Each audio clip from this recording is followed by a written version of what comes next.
এঁচোড় চিংড়ি বাঙালিদের কিন্তু একটা প্রিয় খাবার, সবাই মোটামুটি ভালোবাসে খেতে। আমার তো ভীষণ ভালো লাগে যখন নতুন নতুন এঁচোড় হয় আর কি, আমার গাছেই হয়। তো তখন আমি ট্রাই করি। তো কাল একটা দেখলাম একটু বড় হয়েছে, তো এনে কেটে রেখেছিলাম রাতেই, কেটে একটু সেদ্ধ করে একটু হালকা ভেজেও নিই, ভেজে নিয়ে তুলে রেখেছি। এবার কড়াইতে যে তেল দিয়ে তার মধ্যে শুকনো লঙ্কা, জিরে, তেজপাতা সব ফোড়ন দিয়ে তারপরে আলুটাকে একটু ভাজা ভাজা করে মশলা দিয়ে দিয়েছি।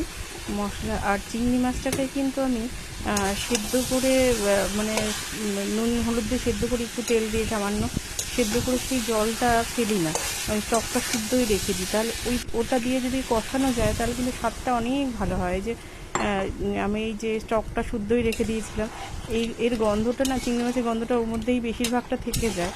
তো এটা দিয়ে মশলা কষানোর পরে ওই চিংড়ি মাছের ওই স্টকটা শুদ্ধই আমি কষাতে হবে, তাহলে দেখবে গন্ধটা, চিংড়ি মাছের গন্ধটা অনেকটা বেশি পাওয়া যাবে, ভালো হবে খেতে অনেকটা। যেহেতু চিংড়ির গন্ধটা এঁচোড়ের মধ্যে খুব ভালো লাগে। তো তারপরে এই যে জল দিয়ে ভালো করে ফুটিয়ে লাস্ট নামানোর আগে যে গরম মশলা একটু ঘি দিয়ে নামালে ভীষণ সুন্দর। এমনিতেই এই সময়টা ভালোই লাগে এঁচোড় খেতে, আর ভালো করে রান্না করলে তো তার স্বাদ অনেকটা বেড়ে যায়। তো সবাই একটু ট্রাই করে দেখুন।